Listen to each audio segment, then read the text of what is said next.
डाक्टरले तपाईलाई भनेको छ कि तपाईको ब्लड सुगर लेभल हाई छ, औषधि पनि दिएको छ र कार्बोहाइड्रेट एकदम थोरै मात्रामा खानु भनेर। त्यो कुरा चाहिँ भनेको छैन कि तपाईले यो चीज खानुहोस् जसको कारणले गर्दा तपाईको डायबिटिसको औषधि छुटिनेछ र तपाईको डायबिटिस बिस्तारै बिस्तारै ठिक हुनेछ भनेको छ छैन नि है। त्यो चाहिँ भनेको पाइन्छ तपाईको औषधि चालु भयो, यसलाई नछुटाइ कन्टिन्यू खानुपर्ने हुन्छ अन्तिमसम्म। एनीवे ठिकै छ, तर म चाहिँ तपाईलाई बताउन गइरहेको छु कि तपाईको ब्लड सुगरलाई म्यानेज गर्नका लागि कुन कुन चीज खाँदा राम्रो हुन्छ। नम्बर 1, बिन्स एन्ड लेन्टिल्स, मतलब राजमा, लुबिया, छोले, दाल। दैनिक रूपमा मिडियम साइजको कचौरामा तपाईले तपाईको बिहान र बेलुकाको खानामा एड गर्नुपर्ने हुन्छ, किनकि यसमा गुड फाइबर र प्रोटिन हुन्छ।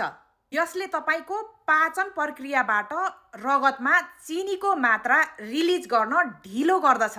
र सेकेन्ड, लिफी ग्रेन्स भेजिटेबल्स जस्तो कि पालक, केल, साग, मेथी।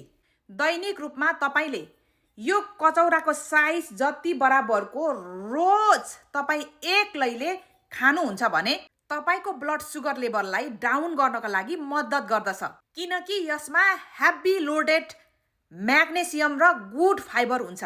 तपाईको बडीको इन्सुलिन सेन्सिटिभिटीलाई बेटर गर्दछ। तेस्रो चीज फेरि पनि फाइबर नै हो। ब्रोकाउली, काउलीफ्लावर, ग्रीन बिन्स यस्तो किसिमको सब्जीहरू पनि तपाईले लिन सक्नुहुन्छ, या त तपाईले ओट्स पनि लिन सक्नुहुन्छ। यसभित्र बीटा ग्लुकेन हुन्छ। खाना खाइसकेपछि तपाईको सुगर लेभल माथितिर बढ्दछ, त्यसलाई यसले कन्ट्रोल गर्नका लागि हेल्प गर्दछ। Number 4, bearish, strawberry, raspberry, blueberry. यसलाई तपाईले रोज 1 कप लिन सक्नुभयो भने तपाईलाई धेरै राम्रो हुनेछ। यसभित्र फाइटोस्टेरोल्स हुन्छ, यसले तपाईको ब्लड ग्लुकोज स्पाइकलाई कन्ट्रोल गर्दछ, साथै कोलेस्ट्रललाई पनि। यो पेट ब्याक्टेरियाको लागि प्रिब्याक्टेरियाको राम्रो सोर्स हो। र लास्ट 5 नम्बर भनेको गुड फ्याट।